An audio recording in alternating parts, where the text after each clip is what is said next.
ಬಂಟು ಬಂಟು ನಿಂತರ ನೀವು ಆಂಟಿ ಈಗ ಬಂದ್ವಿ. ನಾನು ಮಸಾಲೆ ಅಕ್ಕಿ ರೊಟ್ಟಿನ ಮಾಡ್ತಾ ಇದ್ದೀನಿ. ಸೊ ಅಕ್ಕಿ ಹಿಟ್ಟು ತೊಗೊಂಡಿದ್ದೀನಿ. ಮಸಾಲೆ ಅಕ್ಕಿ ರೊಟ್ಟಿಗೆ ನಾನು ರಾತ್ರಿ ಅಣ್ಣ ಅಣ್ಣ ಅನ್ನೋದು ಕಲ್ತ್ಕೊಬಿಟ್ಟವನೇ. ರಾತ್ರಿ ಅಣ್ಣ ಅನ್ನೋ ಅಣ್ಣ. ಫ್ರೆಂಡ್ಸ್, ಎಷ್ಟೊಂದು ಫ್ರೆಶ್ಕಾಯ್ತು ಬಂದಿತ್ತೆ ಅಲ್ವಾ? ಹಾಯ್, ಎಲ್ರಿಗೂ ನಮಸ್ಕಾರ. Welcome back to my channel. ನಾನು ನಿಮ್ಮ ರಮ್ಯಾ ನವೀನ್. ಫ್ರೆಂಡ್ಸ್, ಇವತ್ತು ಬೆಳಗ್ಗೆಯಿಂದನೇ ನಾನು ವ್ಲಾಗ್ನ ಸ್ಟಾರ್ಟ್ ಮಾಡ್ತಾ ಇದ್ದೀನಿ. ಇವತ್ತಿನ ವ್ಲಾಗಲ್ಲಿ ನಾನು ಬೆಳಗ್ಗೆ ಬ್ರೇಕ್ಫಾಸ್ಟ್ನ ಏನು ಮಾಡ್ತಾ ಇದ್ದೀನಿ ಅಂತ ನಿಮ್ಗೆ ತೋರಿಸ್ತಾ ಇದ್ದೀನಿ. ಇವತ್ತು ನಾನು ಮಸಾಲೆ ಅಕ್ಕಿ ರೊಟ್ಟಿನ ಮಾಡ್ತಾ ಇದ್ದೀನಿ. ಸೊ ಅಕ್ಕಿ ಹಿಟ್ಟು ತೊಗೊಂಡಿದ್ದೀನಿ. ಮಸಾಲೆ ಅಕ್ಕಿ ರೊಟ್ಟಿಗೆ ನಾನು ಈರುಳ್ಳಿ ಮತ್ತು ಸ್ವಲ್ಪ ತೆಂಗಿನ ತುರಿ, ಕ್ಯಾರೆಟು, ಸಬ್ಸಿಗೆ ಸೊಪ್ಪು, ಸ್ವಲ್ಪ ಕೊತ್ತಂಬರಿ ಸೊಪ್ಪು, ಸ್ವಲ್ಪ ಕರಿಬೇವಿನ ಸೊಪ್ಪು, ಸ್ವಲ್ಪ ಜೀರಿಗೆ ಮತ್ತು ರುಚಿಗೆ ತಕ್ಕಷ್ಟು ಉಪ್ಪು ಇಷ್ಟನ್ನು ಹಾಕ್ಬಿಟ್ಟು ಈಗ ನಾನು ಬಿಸಿ ನೀರಲ್ಲಿ ಇದನ್ನು ಕಲಿಸ್ಕೊತೀನಿ. ಸೊ ಈ ರೊಟ್ಟಿ ಐಟಮ್ಸ್ನ ನಾನು ಯೂಶ್ವಲಿ ಸಂಡೇ ಈ ಥರ ಫ್ರೀ ಆಗಿದ್ದಾಗಲೇ ಮಾಡೋದು. ಬಟ್ ನಂಗೆ ತುಂಬ ಇಷ್ಟ, ಅಕ್ಕಿ ರೊಟ್ಟಿ ಅಂದರೆ ನನಗೆ ತುಂಬ ಇಷ್ಟ ಆಗುತ್ತೆ. ಸೊ ಇಲ್ಲ, ನಮ್ಮಮ್ಮ ಹೇಳ್ತಾರೆ, ಇಲ್ಲ ಅನ್ನ ಹಾಕಿ ಕಲಿಸ್ಕೊಂಡ್ರು ಕೂಡ ಸಾಫ್ಟಾಗಿ ಚೆನ್ನಾಗಿ ಬರುತ್ತಂತೆ, ಇಲ್ಲ ಬಿಸಿ ನೀರಲ್ಲಿ ಕಲಿಸ್ಕೊಬೇಕು ಅಂತ. ಅನ್ನ ಹಾಕಿಲ್ಲ ನಾನು ಟ್ರೈ ಮಾಡಿಲ್ಲ, ಬಟ್ ಬಿಸಿನೀರಲ್ಲಿ ಕಲಿಸ್ಕೊಂಡು ಮಾಡ್ತೀನಿ. ಸೊ ಬನ್ನಿ ಈಗ ಅಕ್ಕಿ ರೊಟ್ಟಿ ಮಾಡೋಣ. ಜೊತೆಗೆ ಚಟ್ನಿಗೂ ಕೂಡ ಎಲ್ಲ ರೆಡಿ ಮಾಡಿ ಇಟ್ಟಿದ್ದೀನಿ ಆಲ್ರೆಡಿ. ಮಿಕ್ಸಿ ಜಾರಿಗೆ ಚಟ್ನಿಗೆ ಏನೇನು ಬೇಕು, ತೆಂಗಿನಕಾಯಿ ಚಟ್ನಿ ಮತ್ತು ಸ್ವಲ್ಪ ಕಡಲೆ ಹಾಕಿದ್ರೆ ಆ ಫ್ಲೇವರ್ ನಂಗೆ ಇಷ್ಟ ಆಗುತ್ತೆ. ಹಾಗಾಗಿ ಅದು ಹಾಕಿ ಮಾಡ್ತಾಯಿದ್ದೀನಿ. ಬಿಸಿ ನೀರು ಕಾಯೋದಕ್ಕೆ ಇಟ್ಟಿದ್ದೀನಿ. ಈಗ ನವೀನ್ ಮತ್ತು ಅಥರ್ವ ಇಬ್ಬರು ಇದ್ದರು. ಬಂಟು ಇನ್ನೂ ಮಲ್ಕೊಂಡಿದ್ದಾನೆ. ಈಗ ಅವರಿಗೆ ಬಿಸಿ ನೀರನ್ನ ಕೊಟ್ಬಿಟ್ಟು ಕುಡಿಯೋದಕ್ಕೆ ನಾನೀಗ ರೊಟ್ಟಿನ ಇಟ್ಟು ಕಲಿಸ್ತೀನಿ.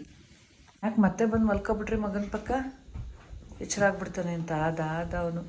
ಒಂದು ಚೂರು ಸೌಂಡ್ ಆಗಂಗಿಲ್ಲ. 9 ಗಂಟೆ ಆಗಿದೆ. ರಾತ್ರಿ ಕರೆಂಟ್ ಹೋಗ್ಬಿಟ್ಟು ತುಂಬ ಇದು ಮಾಡಿಬಿಟ್ಟ. 2 ಅವರ್ ನಿದ್ರೆನೇ ಮಾಡಿಲ್ಲ ಅವನು. ಒದ್ದಾಡ್ತವನೆ. ಫ್ಯಾನ್ ಇಲ್ಲ ಅಂದರೆ ಯಾರಿಗೂ ನಿದ್ರೆ ಬರಲ್ಲ. ತಗೊಳ್ಳಿ ಬಿಸಿನೀರು, ಇದು ಕೂತ್ಕೊಳ್ಳಿ. 2 ಅವರ್ ರಾತ್ರಿ. Bantu, good morning. First UPS ಹಾಕ್ಸ್ಬೇಕು. ಗುಡ್ ಮಾರ್ನಿಂಗ್ ಮಗನೇ. ಸ್ಮೈಲ್ ಮಾಡ್ಬಿಡೋದು. ಅಥವಾ ನಿಂಗೂ ತಗೊಬರಲ್ಲ ನೀರು? ವಾಶ್ರೂಮ್ಗೆ ಹೋಗಿ ಬಂದ್ರಾ? ಬಾಯಿ ತೊಳ್ಕೊ ಬಂದ್ರಾ? ತಗೊಬರ್ತೀನಿ. Good morning Bantu. Good morning ಕಂದ. ಈ ಕಡೆಗೆ ಅಣ್ಣ. ರಾತ್ರಿ ಅಣ್ಣ ಅಣ್ಣ ಅನ್ನೋದು ಕಲ್ತ್ಕೊಬಿಟ್ಟವನೇ. ರಾತ್ರಿ ಅಣ್ಣ ಅನ್ನೋ ಅಣ್ಣ. ಅಣ್ಣ ಹೇಳಪ್ಪ. ಅಥರ್ವ, ರಾತ್ರಿ ನೀನು ಮಲಗಿದ್ದಲ್ಲ ಆಗ ಅವನು ಅಣ್ಣ ಅಣ್ಣ ಅಂತ ಇದ್ದ. ಕಳಿಸಿದ್ದೀವಿ ರಾತ್ರಿ ಅವನಿಗೆ. ಬಾ ತಗೋ ನೀರು ಕುಡಿ ಬಾ. ಅಣ್ಣ ಹೇಳಪ್ಪ. ಬಾ ಕುಡಿ. ಚಲ್ಬೇಡ, ಚಲ್ತೀಯ? ಫುಲ್ ಐತೆ. ಹಾಸಿಗೆ ಮೇಲೆ ಬರ್ಬೇಡ ನೀನು. ಇಲ್ಲೇ ಕುಡಿಬ ನೀನು. ಚಲ್ದೆ ಕುಡಿಬೇಕು. ಕುಡಿ. ನೋಡಿ ಚಿಲ್ಕೊಂಡು ಕುಡಿತಾನೆ. ಅರ್ಯ ಹೇರ್ ಕಟ್ ಮಾಡಿಸ್ಬೇಕು. ಇಲ್ಲ ಇವನ್ಗೂ ಬೇಕಂತೆ. ನಿಂಗೇನು ಬೇಕು ಆರ್ಯ? ನೀರು ಬೇಕಾ ಆರ್ಯ? ಅಣ್ಣ ಅನ್ನೋ.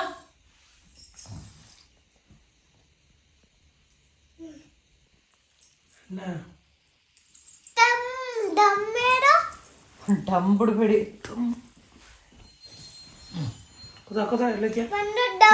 ಅಷ್ಟರಲ್ಲಿ ಮಕ್ಳುಗಳು ಎದ್ರು. ಸೊ ಅವರು ಆಟ ಆಡ್ತಾ ಇದ್ರು. ನಾನೇನು ಪ್ಲ್ಯಾನ್ ಮಾಡಿದ್ದಾರೆ, ಅವ್ರು ಎದ್ದೇಳಷ್ಟರಲ್ಲಿ ನಾನು ರೊಟ್ಟಿ ಮಾಡಿ ಮುಗಿಸ್ಬಿಡ್ಬೇಕು ಅಂತ. ಆರ್ಯ ಎದ್ಬಿಟ್ರಂತೂ ಒಬ್ಬರು ಅವನ್ನ ನೋಡ್ಕೊತಾನೆ ಇರಬೇಕು. ಅದ್ರ ಜೊತೆಗೆ ಅಡುಗೆ ಮನೆಗೆ ಬಂದು ಅದೇಳಿಯೋದು ಇದೇಳಿಯೋದು ಮಾಡ್ತಾನೆ ಇರ್ತಾನೆ. ಸೊ ಇವ್ರಿಗೆ ಎದ್ದೇಳೋಕ್ಕಿಂತ ಮುಂಚೆ ಬ್ರೇಕ್ಫಾಸ್ಟ್ ಮುಗಿಸೋಣ ಅಂದ್ಕೊಂಡೆ, ಬಟ್ ಆಗಲಿಲ್ಲ. ಈಗ ನಾನು ಎಲ್ಲ ರೆಡಿ ಮಾಡಿಟ್ಟಿದ್ದೀನಲ್ಲ, ಬೇಗ ಕಲಸಿಟ್ಬಿಟ್ಟು ರೊಟ್ಟಿ ತಟ್ಟೋದಷ್ಟೇ. ಮಕ್ಕಳು ಎದ್ದಿದ್ದೇ ಲೇಟು. ಆ್ಯಕ್ಚುಲಿ ಅವರು 8:30 8:45 ಆ ಥರ ಆಗಿತ್ತು. ಇನ್ನು ಬ್ರೇಕ್ಫಾಸ್ಟ್ ಲೇಟ್ ಮಾಡೋದು ಬೇಡ. ಅಥರ್ವಂಗಂತೂ ಪ್ರಾಕ್ಟೀಸ್ ಆಗಿಬಿಟ್ಟಿರುತ್ತೆ ದಿನ 8:30 8:45 ಅಷ್ಟರಲ್ಲಿ. ಹಾಗಾಗಿ ಬೇಗನೆ ಮಾಡಿಬಿಡೋಣ ಅಂತಲೇ ಮಾಡ್ತಾಯಿದ್ದೀನಿ. ಸೊ ನೋಡಿ, ಈ ಥರ ಮಸಾಲೆ ರೊಟ್ಟಿ ಮಾಡ್ಕೊಂಡ್ರಂತೂ ನಿಜವಾಗ್ಲೂ ಎಷ್ಟು ಚೆನ್ನಾಗಿರುತ್ತೆ ಅಂತ ಅಂದರೆ, ಈ ತೆಂಗಿನಕಾಯಿ ಚಟ್ನಿ ಮತ್ತು ಅಥವಾ ಕಡಲೆ ಯೂಸ್ ಮಾಡ್ಕೊಂಡು ಮಾಡೋದು. ನಂಗೆ ಸ್ವಲ್ಪ ಕಡಲೆ ಯೂಸ್ ಮಾಡಿದ್ರೆ ಫ್ಲೇವರ್ ಇಷ್ಟ ಆಗುತ್ತೆ. ಈಗ ನೋಡಿ ಇದನ್ನೆಲ್ಲ ಹಾಕ್ಕೊಂಡಿದ್ದೀನಿ. ಐಟಮ್ಸ್ ಎಲ್ಲ ಏನು ತೊಗೊಂಡಿದ್ದೆ, ಇದಕ್ಕೆ ಬಿಸಿ ನೀರು ಸ್ವಲ್ಪ ನೋಡಿಕೊಂಡು ಹಿಟ್ಟು, ಇದು ರೊಟ್ಟಿ ಹಿಟ್ಟು ಕಲಿಸ್ಕೊಳ್ಳೋದೇ ತುಂಬ ಇಂಪಾರ್ಟೆಂಟ್ ಆಗುತ್ತೆ. ಯಾಕಂದರೆ ಅದು ತುಂಬ ಗಟ್ಟಿಯಾಗೂ ಕಲಿಸ್ಕೊಬಾರ್ದು, ತುಂಬ ತೆಳುವಾಗಿನೂ ಕೂಡ ಕಲಿಸ್ಕೊಬಾರ್ದು. ಆ್ಯಂಡ್ ನಾನು ಫೈನಲಿ ಈಗ ರೊಟ್ಟಿ ಹಿಟ್ಟನ್ನ ಕಲಿಸ್ಕೊಂಡಿದ್ದೀನಿ. ಈಗ ತಟ್ಟಬೇಕು. ಈ ರೋಟಿ ಮೇಕರ್ನ ಯೂಸ್ ಮಾಡಿಕೊಂಡು ನಾನಿವತ್ತು ಮಾಡ್ತಿಲ್ಲ, ಹಾಗೆ ಮಾಡ್ತಾಯಿದ್ದೀನಿ. ನನಗೆ ಲಾಸ್ಟ್ ಟೈಮ್ ಮಾಡಿದಾಗ ಟೇಸ್ಟ್ ಅಷ್ಟೊಂದು ಸ್ಯಾಟಿಸ್ಫೈ ಆಗಿರಲಿಲ್ಲ, ಹಾಗಾಗಿ ನಾನು ಕೈಯಲ್ಲೇ ತಟ್ಟಿ ಮಾಡೋಣ ಇವತ್ತು ಅಂತ. ಸೊ ಫೈನಲಿ ರೆಡಿಯಾಗಿದೆ ಚಟ್ನಿ ಮತ್ತು ಮಸಾಲೆ ರೊಟ್ಟಿ. ಅದ್ರ ಜೊತೆಗೆ ತುಪ್ಪ ಹಾಕ್ಕೊಂಡು ಬಿಸಿ ಬಿಸಿ ರೊಟ್ಟಿ ತಿಂದ್ರಂತೂ ತುಂಬಾ ಚೆನ್ನಾಗಿರುತ್ತೆ, ತುಂಬ ಟೇಸ್ಟಿಯಾಗಿರುತ್ತೆ. ನನಗೆ ಅಕ್ಕಿ ರೊಟ್ಟಿ ಪರ್ಸ್ನಲಾಗಿ ತುಂಬಾ ಇಷ್ಟ. ಅದರಲ್ಲೂ ಅಕ್ಕಿ ರೊಟ್ಟಿ ಮತ್ತು ಈ ಕಾಯಿ ಚಟ್ನಿ ಒಂಥರ ಕಾಂಬಿನೇಷನ್ ಆದರೆ, ಇನ್ನೊಂದೇನಂತ ಅಂದರೆ ಈ ನಾರ್ಮಲ್ ಅಕ್ಕಿ ರೊಟ್ಟಿ, ಪ್ಲೇನ್ ಅಕ್ಕಿ ರೊಟ್ಟಿ ಮಾಡಿಬಿಟ್ಟು ಅದಕ್ಕೆ ಚಿಕನ್ ಗ್ರೇವಿ ಈ ಥರ ಮಾಡ್ಕೊಂಡ್ರಂತೂ ತುಂಬಾ ಚೆನ್ನಾಗಿರುತ್ತೆ. ಈಗ ಆ ಥರ ಎಲ್ಲ ತಿಂದಾಯಿತು, ಅವ್ನು ತಿಂದಾಯಿತು, ಆರ್ಯಂಗೆ ತಿನ್ನಿಸ್ಕೊಂಡು ನವೀನವ್ರಿಗೂ ಕೂಡ ಹಾಕ್ಕೊಟ್ಟೆ. ಅವರು ಕೂಡ ತುಂಬಾ ಇಷ್ಟಪಟ್ಟು ತಿಂದರು. ನನಗಂತೂ ರೈಸ್ ಐಟಮ್ಸ್ ಇತ್ತೀಚೆಗೆ ಇಷ್ಟನೇ ಆಗೋದಿಲ್ಲ. ಚಿತ್ರಾನ್ನ, ಪುಳಿಯೋಗರೆ, ಬಾತು ಇದೆಲ್ಲ, ಈ ಥರ ರೊಟ್ಟಿ, ಚಪಾತಿ ಈ ಥರದ್ದೆಲ್ಲ ಇಷ್ಟ ಆಗುತ್ತೆ.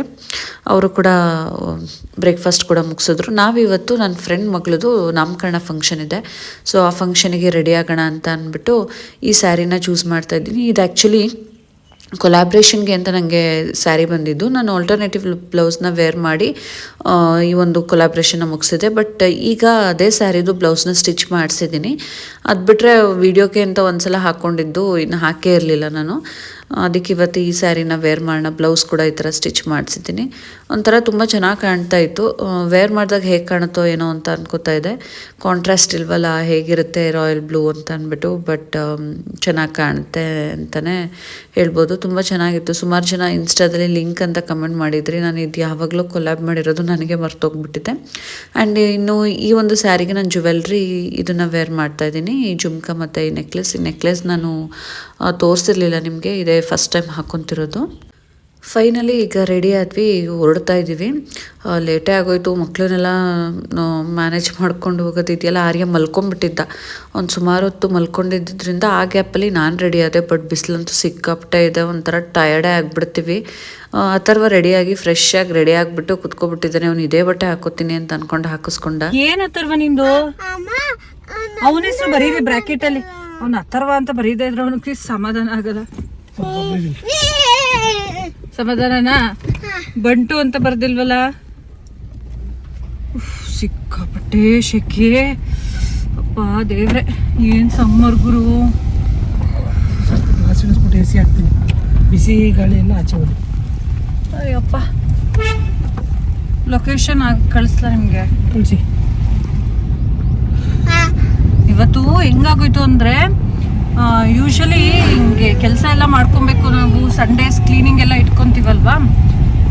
ಅಮ್ಮ ಆರ್ಯ ನೋಡ್ಕೊತಾ ಇದ್ರು. ಇವತ್ತು ಅಮ್ಮನೂ ಇಲ್ಲ. ನಮ್ಮದು ಸ್ವಲ್ಪ ಬಟ್ಟೆಗಳೆಲ್ಲ ವಾಶ್ ಮಾಡ್ಕೊಳ್ಳೋದಿತ್ತು, ತಿಂಡಿ ಮಾಡಿದ್ದು. ಅಪ್ಪ ಸುಸ್ತೇ ಆಗೋಯ್ತು. ಸ್ವಲ್ಪ ಸ್ಟೋರ್ ಆಗಲಿ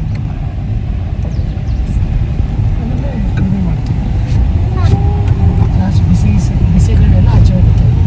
ನಮ್ಮ ಅಮ್ಮ ಮತ್ತು ಶಿವು ಇವತ್ತು ಕಪ್ಪಡಿಗೆ ಹೋಗಿದ್ದಾರೆ. ಅಂದರೆ ಎವ್ರಿ ಇಯರಲ್ಲಿ ಹೋಳಿಗೆ ಮಾಡಿ ನೈವೇದ್ಯ ಕೊಟ್ಟು ಅದು ಪ್ರತಿ ವರ್ಷ ಮಾಡ್ತಾರೆ. ಹಾಗಾಗಿ ನಮ್ಮಮ್ಮ ಇದ್ದಿದ್ರೆ ನಂಗೆ ಸ್ವಲ್ಪ ಹೆಲ್ಪ್ ಆಗೋದು. ಅಮ್ಮ ಇರಲಿಲ್ವಲ್ಲ, ಎಲ್ಲ ನಾವೇ ಮಾಡ್ಕೋಬೇಕಿತ್ತು. ಸಂಡೇ ಕ್ಲೀನಿಂಗು ಅದು ಇದು ಅಂತಲೂ ಇಟ್ಕೊಂಡಿರ್ತೀವಿ. ಟೈಮೇ ಆಗಲಿಲ್ಲ, ಲೇಟೇ ಆಗೋಯ್ತು. ನಾವು ಇನ್ನೂ ಬೇಗ ಹೊರಡೋಣ ಅಂದ್ಕೊಂಡ್ವಿ. ಗಡಿಬಿಡಿ ಆಗೋಯ್ತು. ಸಂಡೇ ಮನೆ ಕೆಲಸಗಳು ನಮಗೆ ಟೈಮೇ ಸಿಗಲ್ಲ. ಇನ್ನು ಸಂಡೇ ಇದ್ರೆ ಗೊತ್ತಲ್ಲ, ಕೈಯೇ ಬಿಡಲ್ಲ ಅವನು. ನಮಗೆ ಏನು ಕೆಲಸ ಮಾಡಕ್ಕೂ ಬಿಡಲ್ಲ. ಟೈಮ್ ಸಿಗದೆ ಸಂಡೇ, ಅವತ್ತೇ ಕ್ಲೀನ್ ಮಾಡ್ಕೊಳ್ಳಿಲ್ಲ ಅಂತ ಅಂದ್ರೆ ಒಂದು ಕೈಯಲ್ಲಿ ಒಕ್ಕಳೋ ಬಟ್ಟೆಗಳನ್ನೆಲ್ಲ ಅವತ್ತೇ ವಾಶ್ ಮಾಡ್ಕೋಬೇಕು. ಕೆಲವೊಂದು ಮಿಷನ್ಗೆ ಹಾಕಲ್ಲ. ಸೊ ಅಂಥದ್ದೆಲ್ಲ ವಾಶ್ ಮಾಡೋದೆಲ್ಲ ಇತ್ತು. ಟೈಮೇ ಆಗೋಯ್ತು. ಇವತ್ತು ಆ್ಯಕ್ಚುಲಿ ಅದೇ ನಾನು ಹೇಳಿದ್ನಲ್ಲ, ನನ್ನ ಫ್ರೆಂಡ್ ಮಗಳು ನಾಮಕರಣಕ್ಕೆ ಹೋಗ್ತಾ ಇದ್ದೀವಿ, ಪಾಪು ನಾಮಕರಣಕ್ಕೆ. ಲೇಟೇ ಆಗೋಯ್ತು. ಬೈಕುತ್ತಾಳೆ ನನ್ನ, ಇಷ್ಟು ಲೇಟಾಗಿ ಬಂದಿದ್ಯಾ ಅಂತ.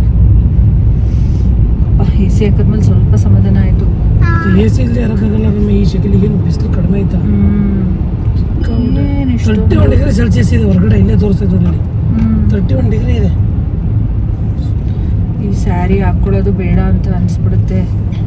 ಈ ತರ ಫಂಕ್ಷನ್ಸ್ಗೆಲ್ಲ ಫೆಬ್ರವರಿಗೆ ಈ ರೇಂಜ್ಗೆ, ಏಪ್ರಿಲ್ಗೆ ಹತ್ತತ್ರ 40 ಡಿಗ್ರಿ ಹೋಗುತ್ತೆ ಮೈಸೂರು.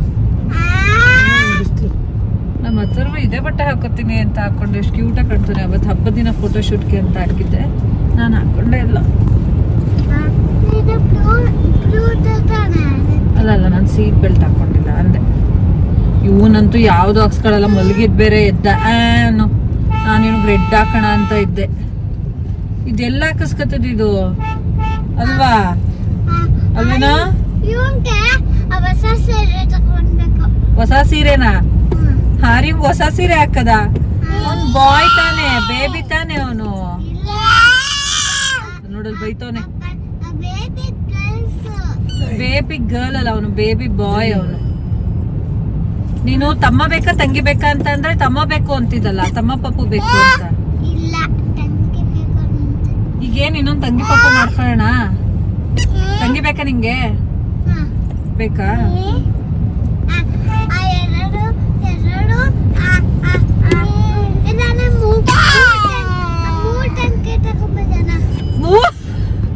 ಮೂರ್ ತಂಗಿ ತಗೋಬರೋಣ ಅಂತೆ. ಅಲ್ಲ, ಆರ್ಯ ಹೊಟ್ಟೆಲ್ ಇದ್ನಲ್ಲ ಅವಾಗ್ಲೇ ತಂಗಿ ಬೇಕಾ ತಮ್ಮ ಬೇಕಾ ಅಂದ್ರೆ ತಂಗಿ ಏನಮ್ಮ ಏನಮ್ಮ ಅಣ್ಣಾನು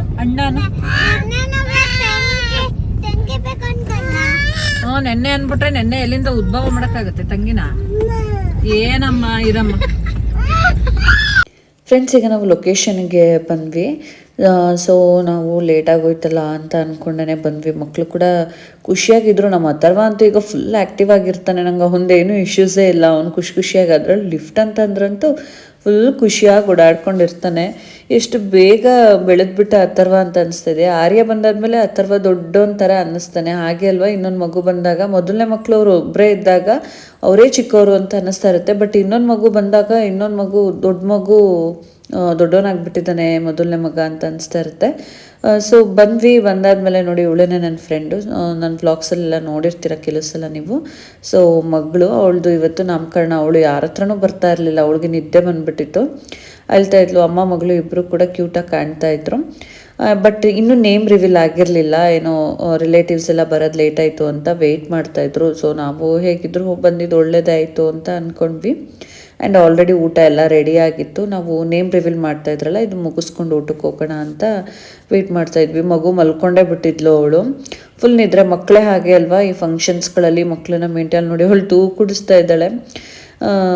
ಏನಂದರೆ ಅವಳನ್ನ ಸ್ವಲ್ಪ ಎಚ್ಚರ ಮಾಡೋಣ ಅಂತ ಅಂದ್ಬಿಟ್ಟು ಎಚ್ಚರ ಮಾಡ್ತಾಯಿದ್ರು. ಪ್ರತಿ ತಂದೆ ತಾಯಿಗೂ ಅದು ಮಗಳಾಗಿರಲಿ ಮಗ ಆಗಿರಲಿ, ಅದೊಂದು ಹೆಸರಿಡೋ ಸಮಯ, ಆ ಹೆಸರು ರಿವೀಲ್ ಮಾಡೋದು, ಆ ಮೂಮೆಂಟೆಲ್ಲ ಎಷ್ಟು ಪ್ರೀಷಿಯಸ್ ಆಗಿರುತ್ತೆ, ಎಷ್ಟು ಖುಷಿ ಆಗ್ತಿರುತ್ತಲ್ವ.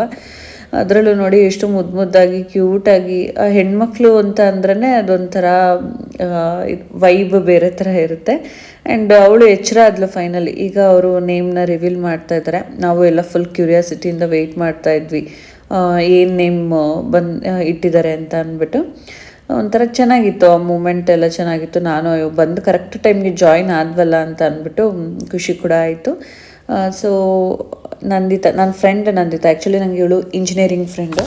ಸಿಕ್ಕಾಪಟ್ಟೆ ಎಂಜಾಯ್ ಮಾಡಿದ್ದೀವಿ ಇಂಜಿನಿಯರಿಂಗಲ್ಲಂತೂ. ನಾನು, ಇವಳು ಮತ್ತು ಇನ್ನೊಬ್ಳು ನನ್ನ ಬೆಸ್ಟ್ ಫ್ರೆಂಡ್ US ಅಲ್ಲಿದ್ದಾಳೆ. ನಾವು 3 ಜನ ಕೂಡ ಬೆಸ್ಟ್ ಫ್ರೆಂಡ್ಸು. ಸೊ ಯಾವಾಗಲೂ ಒಟ್ಟಿಗೆ ಕುತ್ಕೊತಾ ಇದ್ವಿ. ಮಾತು ಎಷ್ಟು ಮಾತಾಡ್ತಾ ಇದ್ವಿ ಅಂತಂದರೆ, ನಮಗೆ ಕಾಲೇಜಲ್ಲಿ ಕ್ಲಾಸಲ್ಲಿ ಫುಲ್ ಇಡೀ ದಿನ ಮಾತಾಡಿದ್ರು ಕೂಡ ಮನೆಗೆ ಬಂದಮೇಲೆ ನಮ್ಮದೇ ಒಂದು ಗ್ರೂಪ್ ಕ್ರಿಯೇಟ್ ಮಾಡ್ಕೊಂಡು, ವಾಟ್ಸಪ್ ಗ್ರೂಪ್ ಕ್ರಿಯೇಟ್ ಮಾಡಿಕೊಂಡು ಮಾತಾಡ್ತಾ ಇದ್ವಿ. ಅಷ್ಟು ಮಾತಾಡೋದಿರ್ತಿತ್ತು. ಸೊ ಫೈನಲಿ ಹೆಸರು ಬಂದು ದಿಯಾನ್ವಿ ಅಂತ. ಆ್ಯಂಡ್ ಚೆನ್ನಾಗಿದೆ. ಹಾಗೆ ಫ್ರೆಂಡ್ಸ್ ಏನೋ ಇದೊಂದು ಗಿಫ್ಟನ್ನು ಕೊಡ್ತಾಯಿದ್ರು, ತುಂಬ ಕ್ಯೂಟಾಗಿತ್ತು. ಆ್ಯಂಡ್ ನೋಡಿ, ಅವಳು ಎಚ್ಚರಾಗಿ ಈಗ ಅಳ್ತಾ ಇದ್ದಾಳೆ, ನಿದ್ರೆ ಬಂದುಬಿಟ್ಟಿದೆ ಆ ಮಗುಗೆ ಪಾಪ. ಹಾಗೆ ನಾವು ಊಟಕ್ಕೆ ಬಂದ್ವಿ. ಆರ್ಯನ್ನ ಕೂರಿಸ್ಕೊಂಡು ಊಟ ಮಾಡೋದು ದೊಡ್ಡ ಸವಾಲು ಅಂತಲೇ ಹೇಳ್ಬೋದು. ಅವ್ನಿಗೆ ಹೇಗೋ ಕನ್ವಿನ್ಸ್ ಮಾಡಿಕೊಂಡು ಸಮಾಧಾನವಾಗಿ ಊಟ ಮಾಡಿಸ್ತಾ ಇದೆ. ಫ್ರೆಂಡ್ಸ್, ಸಿಕ್ಕಾಪಟ್ಟೆ ಟಯರ್ಡ್ ಆಗೋಯ್ತು. ನಮ್ಮ ಆರ್ಯನ್ ಇಟ್ಕೊಂಡು ಊಟ ಮಾಡೋಷ್ಟರಲ್ಲಿ ಅಪ್ಪ ನವೀನ್ ನೀವಾಗಿದ್ರೆ ನಿಜ ಹ್ಯಾಂಡಲ್ ಮಾಡೋಕ್ಕಾಗ್ತಾ ಇರಲಿಲ್ಲ. ಇವರು ಬೇರೆ ಟೈಮಲ್ಲೆಲ್ಲ ನೋಡ್ಕೊತಾರೆ, ಊಟ ಮಾಡ್ಬೇಕಾದ್ರೆ ಇವರು ಇಲ್ಲ ಬ್ಯಾಗೆಲ್ಲ ಐತೇನೋ, ಎಲ್ಲಿ ನನ್ನ ಬ್ಯಾಗು. ಸಿಕ್ಕಾಪಟ್ಟೆ ಶೆಕೆ ಈ ಬಿಸಿಲಲ್ಲಿ, ಈ ಫಂಕ್ಷನ್ಗಳು ಅಪ್ಪ ಸಾಕಾಗ್ಬಿಡುತ್ತೆ. ಹಾಗೆ ಫ್ರೆಂಡ್ಸ್, ಬಂದು ಫುಲ್ ಟಯರ್ಡ್ ಆಗಿತ್ತಲ್ಲ, ಚೆನ್ನಾಗಿ ರೆಸ್ಟ್ ಮಾಡಿದ್ವಿ, ಎಲ್ಲ ಮಲ್ಕೊಂಡಿದ್ವಿ 4 ಜನನು. ಸೊ ಈಗ ಎದ್ದು ಆರ್ಯ ಹಾಲು ಕುಡಿತಾ ಇದ್ದಾನೆ. ಅಥರ್ವ, ಹೋಮ್ವರ್ಕ್ಸ್ ಏನೂ ಇಲ್ವಾ? ಏನು ಕತೆ? ಸೊ ಈಗ ಒಂದಷ್ಟು ಬಟ್ಟೆಗಳಿತ್ತು ಬೆಳಿಗ್ಗೆ ವಾಶ್ ಮಾಡಿದ್ವಿ ಅಂತ ಹೇಳಿದ್ನಲ್ಲ, ಅದನ್ನೆಲ್ಲ ಸ್ವಲ್ಪ ಮಡ್ಚಿಡೋಣ ಅಂತ ಮಡ್ಚಿಡ್ತಾ ಇದ್ದೀನಿ. ಟೈಮೇ ಸಾಲಲ್ಲ. ಆರ್ಟ್ ಆ್ಯಂಡ್ ಕ್ರಾಫ್ಟಿಗೆ ಏನೋ ಬೇಕಿತ್ತಲ್ವಾ, ಚಾಕ್ಲೇಟ್ ಇದು ಪೇಪರು, ಚಾಕ್ಲೇಟ್ಸ್ ಅಂದ್ಬಿಟ್ಟು ಮಾಡೋದು, ಸ್ಟ್ರಾ ಮತ್ತು ಚಾಕ್ಲೇಟ್ಸ್ ತೊಗೊಬಂದು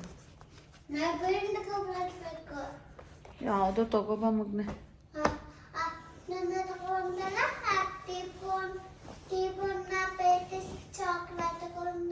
ಹಾಂ, ದೀಪಕ್ ಜ್ಯುವೆಲ್ಸಲ್ಲಿ. ಹಾಂ, ನಾವು ದೀಪೋಣ್ಣ ಅಂತೀವಲ್ಲ, ಅದಕ್ಕೆ ಇವನು ದೀಪೋಣ್ಣ ಅಂತಾನೆ. ದೀಪು ಮಮ್ಮ, ದೀಪು ಅಂಕಲ್ ಅಂತೇನಾದರೂ ಹೇಳು, ಓಕೆನಾ? ಎಷ್ಟು ಬಟ್ಟೆಗಳಿದೆ ನೋಡು ಫೋಲ್ಡ್ ಮಾಡೋದಕ್ಕೆ.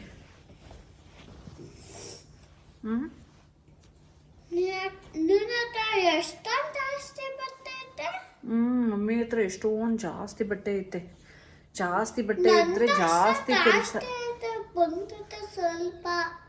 ಬಂಟದ್ದು ಸ್ವಲ್ಪ, ಅವನು ಈಗ ಹುಟ್ಟವನಲ್ವಾ, ಈಗ ಒಂದು ವರ್ಷ ಏನಾಗ್ಬಿಡುತ್ತೆ ಅಂತಂದರೆ, ಈ ತಮ್ಮ ಅಂದರೆ ಅಣ್ಣನ ಬಟ್ಟೆಗಳನ್ನ ಹಾಕ್ಕೊಳ್ಳೋದು ಹಂಗೆ ರೂಢಿ ಆಗುತ್ತೆ. ನಮ್ಮ ಆರ್ಯನ್ಗೆ ಅದೇ ಥರ. ನಮ್ಮ ಅಥರ್ವನ ಬಟ್ಟೆಗಳು ಏನಿದೆ ಅದೇನು ಸ್ವಲ್ಪ ಚಿಕ್ಕದಾಗುತ್ತೆ ಅದನ್ನೆಲ್ಲ ಆರ್ಯ ಹಾಕೋತಾ ಇರ್ತಾನೆ.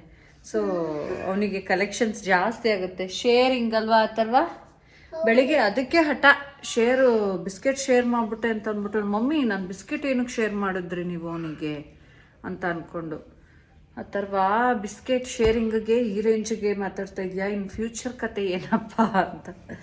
ಸೊ ಮಕ್ಳಿಗೆ ಗೊತ್ತಾಗಲ್ಲ, ನೋಡಬೇಕು ಏನು ಮಾಡ್ತಾರೆ, ಏನು ಕತೆ ಆಗುತ್ತೆ ಅಂತ. ಸೊ ಆಮೇಲೆ ಇನ್ಯಾರೋ ಒಬ್ಬರು ಕಮೆಂಟ್ ಮಾಡಿದರು, ನವೀನ್ ಅಣ್ಣಂಗೆ ಏನಾದರೂ ಬಿಗ್ ಬಾಸ್ಗೆ ಆಫರ್ ಬಂದರೆ ಕಳಿಸ್ತೀರಾ ಅಂತ. ಧಾರಾಳವಾಗಿ ಕಳಿಸ್ತೀನಿ, ನಂದೇನು ಇದಿಲ್ಲ. ಅವ್ರಿಗೆ ಇಷ್ಟ ಆದರೆ ಅವರು ಹೋಗ್ಬೋದು. ಬಟ್ ನಮ್ಮಂಥವ್ರಿಗೆಲ್ಲ ಎಲ್ಲಿ ಆಫರ್ ಬರುತ್ತೆ ಹೇಳಿ, ಬಿಗ್ ಬಾಸಿಗೆ ಎಲ್ಲಿ ಚಾನ್ಸ್ ಸಿಗುತ್ತೆ? ಅದೆಲ್ಲ ನಾವು ಕನಸಲ್ಲೂ ಅಂದ್ಕೊಳಕ್ಕಾಗಲ್ಲ ಅನಿಸುತ್ತೆ. ಬಟ್ ಅದೇ ಅವ್ರು ಹೋದರೆ ಪ್ರಾಬಬ್ಲಿ ಇರ್ತಾರೆ ಅನಿಸುತ್ತೆ ಅವರು ಜಾಸ್ತಿ ದಿನ. ಅವ್ರು ತುಂಬ ಮಾತು ಆಯ್ತು, ಅವ್ರು ಸಿಕ್ಕಾಪಟ್ಟೆ ಮಾತು. ಅವ್ರಿಗೆ ಮಾತು ಬೇಗ ಬೆರೀತಾರೆ, ಎಲ್ರ ಜೊತೆ ಬೇಗ ಮಿಂಗಲ್ ಆಗ್ತಾರೆ. ಮತ್ತು ಒಂದು ಫ್ರೆಂಡ್ಲಿ ನೇಚರ್ ಇದೆ ಅವ್ರಿಗೆ. ಈಗ ನಂದೊಂಥರ ರಿಸರ್ವ್ ಕ್ಯಾರೆಕ್ಟರ್ ನಂದು. ನಂಗೆ ತುಂಬ ಪರ್ಟಿಕ್ಯುಲರ್ ಆಗಿ ನಂಗೊಂದು ಕಂಫರ್ಟ್ ಫೀಲ್ ಆಗಬೇಕು ಅವ್ರ ಜೊತೆ. ಅಂಥವ್ರ ಜೊತೆ ಕನೆಕ್ಟ್ ಆಗೋವರೆಗೂ ಸ್ವಲ್ಪ ಕಷ್ಟ ಆಗುತ್ತೆ. ನಾನು ಯಾರೋ ಒಬ್ಬರು ಹಾಗೆ ಕಮೆಂಟ್ ಮಾಡಿದರು, ರಮ್ಯಾ ನಿಮ್ಮನ್ನು ನೋಡಿ ನಾನು ನಿಮಗೆ ಆ್ಯಟಿಟ್ಯೂಡ್ ಅಂತ ಅಂದ್ಕೊಂಡಿದ್ದೆ ರಮ್ಯಾ. ಆಮೇಲೆ ನಿಮ್ಮ ತಮ್ಮನ ಮದುವೆ ಟೈಮಿಂದ ವೀಡಿಯೋಸ್ನ ನೋಡೋದಕ್ಕೆ ಶುರು ಮಾಡಿದ್ಮೇಲೆ ನನಗೆ ಗೊತ್ತಾಗಿದ್ದು ನೀವೇನು ಅಂತ. ಅದಕ್ಕೆ ಯಾರನ್ನೂ ಮುಖ ನೋಡಿ ಮುಳ ಹಾಕ್ಬಾರ್ದು ಅಂತ ಹೇಳ್ತಾರಲ್ಲ, ಆ ಮಾತು ಸತ್ಯ ಅಂತ ಅಂದ್ಬಿಟ್ಟು ನನಗೆ ಅದನ್ನು ನೋಡಿದಾಗ ಅದು ಕೆಲವ್ರದ್ದು ಒಂದು ಅಂದರೆ ಅವ್ರದ್ದು ಒಂದು ಮುಖಲಕ್ಷಣ ನೋಡಿದಾಗ, ಅವ್ರು ಇರೋದನ್ನ ನೋಡಿದಾಗ ಕೆಲವ್ರಿಗೆ ಅನಿಸೋದು ಸಹಜ. ಅದು ಅವ್ರವ್ರ ಒಪಿನಿಯನ್ನು. ಬಟ್ ಅವರೇ ಆ ಥರ ಹಾಕಿದ್ರಲ್ಲ, ಅದು ನೋಡ್ಬಿಟ್ಟು ನಂಗೆ ಖುಷಿ ಆಯಿತು. ಸೊ ಈಗ ಬಟ್ಟೆಗಳನ್ನೆಲ್ಲ ಮಡ್ಚಿಡ್ತಾ ಇದ್ದೀನಿ. ಐರನ್ನು ಕೊಡೋದೆಲ್ಲ ಕೊಟ್ಬಿಡ್ಬೇಕು. ನಮಗೆ ಐರನ್ ಬಾಕ್ಸ್ ಇದ್ರೂ ಮಾಡ್ಕೊಳ್ಳೋಕೆ ಟೈಮ್ ಇರಬೇಕಲ್ಲ, ಸೊ ಟೈಮ್ ಆಗೋದಿಲ್ಲ. ಸ್ವಲ್ಪ ಐರನ್ನಿಗೆ ಈ ಕಾಟನ್ ಮೆಟೀರಿಯಲ್ಸ್ದೆಲ್ಲ ಸ್ವಲ್ಪ ನೀಟಾಗಿ ಐರನ್ ಮಾಡ್ಕೊಂಡ್ರೆ ನೀಟಾಗಿರುತ್ತೆ. ಸೊ ಐರನ್ ಕೊಡೋದನ್ನೆಲ್ಲ ಐರನ್ ಕೊಟ್ಬಿಡ್ತೀನಿ. ನವೀನ್ ಅವ್ರದ್ದೇ ಜಾಸ್ತಿ ಇರುತ್ತೆ. ಅವ್ರದ್ದು ಒಂದೇ ಸಲ ಅವ್ರು ಯಾವ ಥರ ಅಂದರೆ ವಾಶ್ಗೆ ಹಾಕೋದು ಅವ್ರದ್ದೇನು ಅಷ್ಟೊಂದು ಇದಾಗಿರಲ್ಲ, ಕೊಳೆ ಎಲ್ಲ ಆಗಿರಲ್ಲ. ಒಂದೇ ಸಲ ಹಾಕ್ಬಿಡ್ತಾರೆ ವಾಶ್ಗೆ. ಅವ್ರ ಬಟ್ಟೆಗಳೆಲ್ಲ ಒಂದೇ ಸಲ ಐರನ್ಗೆ ಕೊಡಬೇಕು ಅಂದ್ಬಿಟ್ಟು. ಸೊ ಬಟ್ಟೆ ಎಲ್ಲ ಮಡ್ಚಾಯಿತು. ನಮ್ಮಮ್ಮ ಕಪ್ಪಡಿಗೆ ಹೋಗಿದ್ರು ಅಂತ ಹೇಳಿದ್ನಲ್ಲ, ಬಂದ್ರಂತೆ. ಒಂದು ರೌಂಡ್ ಅಮ್ಮನ ಮನೆ ಕಡೆ ಹೋಗಬೇಕು, ಹೋಗ್ಬಿಟ್ಟು ಬರ್ತೀವಿ. ಮನೇಲಿ ಸ್ವಲ್ಪ ಕೆಲಸಗಳೇನಿತ್ತು ಅದೆಲ್ಲ ಮುಗಿಸಿ ಈಗ ಅಮ್ಮನ ಮನೆಗೆ ಬಂದೆ. ನಮ್ಮಮ್ಮ ಹೋಳಿಗೆ ತೊಗೊಂಡೋಗಿದ್ರು, ಮಾಡ್ಕೊಂಡು ಹೋಗಿದ್ರು ಅಲ್ಲಿ ಕಪ್ಪಡಿ ಕ್ಷೇತ್ರಕ್ಕೆ, ಅಲ್ಲಿ ನೈವೇದ್ಯ ಕೊಡೋದಕ್ಕೆ ಅಂತ ಹೇಳಿದ್ನಲ್ಲ, ಅದನ್ನು ತೊಗೊಂಬಂದಿದ್ರು ಪ್ರಸಾದ ಅಂತ ಅಂದ್ಬಿಟ್ಟು, ತಿನ್ನಿ ಎಲ್ರು ಅಂತ. ಸೊ ಬಟ್ ಪ್ರತಿ ವರ್ಷ ಮಾಡ್ಕೊಂಡು ಹೋಗ್ತಾರೆ. ಇನ್ನು ಸ್ವಲ್ಪ ಚಿಕನ್ ಗ್ರೇವಿ ಕೂಡ, ಅಂದರೆ ಅಲ್ಲಿ ಹೋಳಿಗೆನ ನೈವೇದ್ಯ ಕೊಟ್ಟಾದ್ಮೇಲೆ ನೆಕ್ಸ್ಟು ಚಿಕನ್ ಸಾಂಬಾರು ಆ ಥರ ಮಾಡಿ ನಮ್ಮ ದೊಡ್ಡಮ್ಮ ಅವ್ರ ಮನೆಯಿಂದನೂ ಹೋಗಿರ್ತಾರೆ. ಸೊ ಅವ್ರು ಪ್ರತಿ ವರ್ಷ ಈ ಥರ ಕೋಳಿ ಕೊಯ್ದು ಅದನ್ನು ಕೂಡ ಇದು ಮಾಡ್ತಾರಂತೆ. ಹಾಗಾಗಿ ಅದ್ರದ್ದು ಸಾಂಬಾರು, ನಾಟಿ ಕೋಳಿ ಸಾಂಬಾರು ಮತ್ತು ಚಿಕನ್ ಚಾಪ್ಸ್ ಕೂಡ ತೊಗೊಂಡು ಬಂದಿದ್ರು. ಅಮ್ಮ ಇಲ್ಲಿಗೆ ಊಟಕ್ಕೆ ಬಂದುಬಿಡಿ ಅಂತ ಹೇಳಿದ್ರಲ್ಲ, ನಾವು ಹೇಗಿದ್ರು ಬಂದ್ವಲ್ಲ, ಊಟ ಮಾಡ್ತಾಯಿದ್ದೀವಿ. ನವೀನ್ ಕೂಡ ಈಗ ಊಟಕ್ಕೆ ಕುತ್ಕೋತಾ ಇದ್ದಾರೆ. ನಮ್ಮ ಬಂಟು ಈ ಥರ ಪಾತ್ರೆಗಳು ಏನಾದರೂ ಇಟ್ಟರೆ, ಸೌಟು ಇಟ್ಟರೆ ಅವ್ನಿಗೆ ಅದನ್ನು ಕೈ ಹಾಕಿ ಅವ್ನು ಬಡ್ಸೋ ತನಕ ಅವ್ನಿಗೆ ಸಮಾಧಾನ ಆಗಲ್ಲ ನೋಡಿ. ಇದನ್ನ ಹಿಂಗೆ ಹಿಡಿಬೇಕು ಅವನನ್ನು. ಅವನ ಎದುರುಗಡೆ ಊಟನೇ ಹಿಂಗೆ ಕುತ್ಕೊಳ್ಳೋಂಗಿಲ್ಲ ನಾವು ಹಿಂಗೆಲ್ಲ ಇಟ್ಕೊಂಡು. ಅವ್ನು ಹೋಗಿ ಕೈ ಹಾಕೋ ತನಕ ಅವನಿಗೆ ಸುಮ್ಮನೆ ಕುತ್ಕೊಳ್ಳೋಕ್ಕೆ ಆಗಲ್ಲ ಅನಿಸುತ್ತೆ. ಬಟ್ ನಮ್ಮ ಅಥರ್ವ ಆ ಥರ ಮಾಡ್ತಾ ಇರಲಿಲ್ಲ. ಅವನು ಯಾವ ಥರ ಅಂತ ಅಂದರೆ ಅವನು ಒಂಥರ ಸೈಲೆಂಟಾಗಿ ಕುತ್ಕೋತಾ ಇದ್ದ. ಈಗ ಒಂಥರ ಅವನು ಮುಟ್ಟಬೇಡ ಅಂದರೆ ಮುಟ್ಟಲ್ಲ. ಬಟ್ ನಮ್ಮ ಆರ್ಯ ಆ ಥರ ಅಲ್ಲ, ಅವ್ನು ಏನಾದರೂ ಮುಟ್ಟಲೇಬೇಕು, ಏನಾದರೂ ಮಾಡಲೇಬೇಕು. ಹಾಗೆ ಎಲ್ಲ ಮಾತಾಡ್ಕೊಂಡು ಊಟ ಮಾಡ್ತಾಯಿದ್ವಿ. ರಕ್ಷಿತಾ ಕೂಡ ಮದುವೆ ಇದೆ ಅಂತ ಅಂದ್ಬಿಟ್ಟು ನೆನ್ನೆ ನೈಟ್ ಹೋಗಿದ್ಲು ಅವ್ರ ಅಮ್ಮನ ಮನೆಗೆ. ಸೊ ಅವಳು ಕೂಡ ಮ್ಯಾರೇಜ್ ಎಲ್ಲ ಮುಗಿಸ್ಕೊಂಡು ಮನೆಗೆ ಬಂದಿದ್ಲು. ಹಂಗೆ ನಮ್ಮಮ್ಮ ಬಂಟುಗೆ ತಿನ್ನಿಸ್ತಾ ಇದ್ದಾರೆ. ಮತ್ತು ಇದೊಂದು ಹೈ ಚೇರ್ ಕೂಡ ಬಂದಿತ್ತು ಫಸ್ಟ್ ಕ್ರೈಯಿಂದ. ಹಾಗಾಗಿ ಅದನ್ನು ಅನ್ಬಾಕ್ಸ್ ಮಾಡೋಣ ಅಂತ ಅಂದ್ಬಿಟ್ಟು ಮಾಡ್ತಾಯಿದ್ದೀನಿ. ನಮ್ಮ ಆರ್ಯ ಎಷ್ಟರ ಮಟ್ಟಿಗೆ ಇದ್ರಲ್ಲಿ ಕೂತ್ಕೋತಾನೆ ಏನು ಅಂತ ನಂಗೆ ಗೊತ್ತಿಲ್ಲ. ಬಟ್ ಮಕ್ಕಳಿಗೆ ಊಟ ಎಲ್ಲ ತಿನ್ಸೋದಕ್ಕೆ, ಅವ್ರಿಗೆ ಊಟ ತಿನ್ನೋದಕ್ಕೆ ಪ್ರಾಕ್ಟೀಸ್ ಮಾಡೋದಕ್ಕೆಲ್ಲ ಇದು ತುಂಬ ಯೂಸ್ಫುಲ್ ಆಗುತ್ತೆ. ಬಟ್ ಆರ್ಯನ ವಿಚಾರದಲ್ಲಿ ಇದು ಎಷ್ಟರ ಮಟ್ಟಿಗೆ ಸಕ್ಸಸ್ಫುಲ್ ಆಗುತ್ತೆ ಅಂತ ನನಗೆ ಗೊತ್ತಿಲ್ಲ. ಏನಂದರೆ ಈ ಚೇರಲ್ಲಿ ಕೂರಿಸ್ಬಿಟ್ಟು ಅವರಿಗೆ ಪ್ಲೇಟಿಗೆ ಏನಾದರೂ ಹಾಕ್ಕೊಟ್ಬಿಟ್ರೆ ಅವರು ಆ ಕಡೆ ಈ ಕಡೆ ನೋಡ್ಕೊಂಡು ಒಂದೊಂದೇ ಎತ್ಕೊಂಡು ತಿಂತಾ ಇರ್ತಾರೆ. ಹಾಗಾಗಿ ಈ ಥರದ್ದು ಯೂಸ್ಫುಲ್ ಆಗುತ್ತೆ ಮಕ್ಕಳಿಗೆ. ಸೊ ಹೇಗಿದ್ರು ಓಪನ್ ಮಾಡೋಣ ಬಂದು ಸುಮಾರು ದಿನಗಳೇ ಆಗಿತ್ತು. ಬಟ್ ಅನ್ಬಾಕ್ಸೇ ಮಾಡಿರಲಿಲ್ಲ ನಾವು. ನೋಡಿ ಈಗ ಇದಕ್ಕೆ ಬಂದ, ಈಗ ಏನು ಮಾಡ್ತವ್ರಲ್ಲ ಅಂತ ಅಂದ್ಬಿಟ್ಟು ತರಲೆ ನನ್ನ ಮಗ. ಇವನು ಸಿಕ್ಕಾಪಟ್ಟೆ ತರಲೆ. ಯಾವ ರೇಂಜ್ಗೆ ಅಂದರೆ ನಂಗೆ ಎಕ್ಸ್ಪ್ಲೇನೇ ಮಾಡೋಕ್ಕಾಗಲ್ಲ, ಅಷ್ಟರ ಮಟ್ಟಿಗೆ ತರಲೆ ಮಾಡ್ತಾನೆ ಅವನ್ನ ಫುಲ್ಲು ಹ್ಯಾಂಡಲ್ ಮಾಡಿರೋರಿಗೆ ಗೊತ್ತಿರುತ್ತೆ ಯಾವ ರೇಂಜಿಗೆ ಇವನು ಇದು ಮಾಡ್ತಾನೆ ಅಂತ. ನಮ್ಮಮ್ಮ ಅಂತೂ ಸುಸ್ತಾಗ್ಬಿಟ್ಟಿರ್ತಾರೆ ಬೆಳಿಗ್ಗೆಯಿಂದ ಸಂಜೆ ತನಕ ಇವನನ್ನು ನಿಭಾಯಿಸೋಷ್ಟರಲ್ಲಿ. ಮಧ್ಯದಲ್ಲಿ ಏನಾದರೂ ನವೀನವ್ರು ಫ್ರೀ ಆದಾಗ ಹೋಗಿ ನೋಡ್ಕೊಂಡಿಲ್ಲ ಅಂದರೆ ನಮ್ಮಮ್ಮ ಬಂದಿದ್ದ ತಕ್ಷಣ ಮನೆಗೆ ನನಗೊಂದೇ ಕಂಪ್ಲೇಂಟ್ ಮಾಡೋದು. ಸಾಕು ಮಾಡ್ಬಿಟ್ಟ ನಿನ್ನ ಮಗ ಇವತ್ತು, ನನಗೆ ಮೈಕೆಲ್ಲ ನಾವು ಬಂದ್ಬಿಟ್ಟೈತೆ ಅಂತ ಹೇಳ್ತಾ ಇರ್ತಾರೆ. ಅಷ್ಟರ ಮಟ್ಟಕ್ಕೆ ಕ್ವಾಟ್ಲೆ ಕೊಡ್ತಾನೆ ಇವನು. ಈಗ ಆಲ್ರೆಡಿ ಏನಾದರೂ ಎತ್ಕೊಂಡು ಎಳಿತಾ ಇರಬೇಕು. ಒಟ್ಟಿನಲ್ಲಿ ಅವ್ನ ಕೈ ಸುಮ್ಮನೆ ಇರಲ್ಲ ಅಷ್ಟೆ. ಕೆಲವು ಮಕ್ಕಳು ಇದೇ ಥರ. ಬಟ್ ನಮ್ಮ ಅಥರ್ವನ ವಿಚಾರದಲ್ಲಿ ನಾವು ಇದನ್ನು ನೋಡಿರಲಿಲ್ಲ. ಅವನು ಒಂಥರ ಫುಲ್ ಸೈಲೆಂಟ್ ಹುಡುಗ. ಅದು ದೇವರು ಅಂತ ಹೇಳ್ಬೋದು ನಮ್ಮ ಅಥರ್ವನ್ನ. ನಾವು ಹೆಂಗೆ ಹೇಳ್ತೀವಿ ಹಂಗೆ ಕೇಳ್ತಾನೆ. ಮಕ್ಕಳು ಅಂದಮೇಲೆ ಸ್ವಲ್ಪ ತರಲೆ ಮಾಡ್ತಾರೆ, ಒಂಚೂರು ತರಲೆ ಮಾಡ್ತಾನೆ. ಬಟ್ ಬೇರೆ ಎಲ್ಲ ವಿಚಾರದಲ್ಲಿ ಮಾತ್ರ ಅವನು ಫುಲ್ಲು ಇದಾಗಿರ್ತಾನೆ. ನೋಡಿ ಈ ಬಂಟುನ ತಿನ್ನಕ್ಕೇನಾದ್ರು ಕೊಟ್ಟರೆ ಅವ್ನಿಗೆ ಸಮಾಧಾನ ಆಗೋದು. ಫಸ್ಟೇ ಹಾಗೆ ಕೂರ್ಸೋದಕ್ಕೆ ಹೋದ್ವಿ ಆಯ್ತಾ ಚೇರಲ್ಲಿ. ಅವ್ನು ಕುತ್ಕೊಳ್ಳಿಲ್ಲ. ಹಿಂಗೇನಾದ್ರು ಬಟ್ಲಲ್ಲಿ ಇಟ್ಬಿಟ್ಟು ಕೂರಿಸಿದ ತಕ್ಷಣ ಕುತ್ಕೊಬಿಟ್ಟ ಅವನು. ಅವ್ನಿಗೆ ಏನಂತಂದರೆ ಅವಾಗ ಬಾಯಿ ಆಡ್ತಾ ಇರಬೇಕು. ಒಂಥರ ಕ್ಯೂಟ್ ನಮ್ಮ ಅಥರ್ವ, ಐ ಮೀನ್ ಆರ್ಯ ತರಲೆ. ಒಂದ್ಸಲ ಅದೇನೋ ಒಂದು ಮಾತು ಹೇಳ್ತಾರೆ ಗೊತ್ತಾ, ಮಕ್ಕಳು ಅಂದರೆ ತಿನ್ನಲಾರದ ಹಣ್ಣು ಬಲು ರುಚಿ ಅಂತ. ಹಂಗೆ ಈ ಮಕ್ಕಳುಗಳು. ಸೊ ಅವನಿಗೆ ಬಟ್ಲಲ್ಲಿ ಹಾಕಿ ಇಟ್ಟಿದ ತಕ್ಷಣ ಕುತ್ಕೊಂಡು ಆರಾಮಾಗಿ ಹಿಂಗೆ. ಅದಕ್ಕೆ ನಮ್ಮಮ್ಮ ನಿಂಗೆ ಹಿಂಗೆ ಲಾಕ್ ಮಾಡಬೇಕು ಆರ್ಯ ನಿನ್ನ ಅಂತ ಅಂದ್ಬಿಟ್ಟು ರೇಗಿಸ್ತಾ ಇದ್ರು. ಸೊ ನಮಗೂ ಡೈನಿಂಗ್ ಟೇಬಲ್ ಆಗುತ್ತಲ್ಲ ಅಂದ್ಬಿಟ್ಟು ಅವ್ನು ಮುಂದೆ ಹೋಗಿ ಕುತ್ಕೊಂಡವ್ರೆ.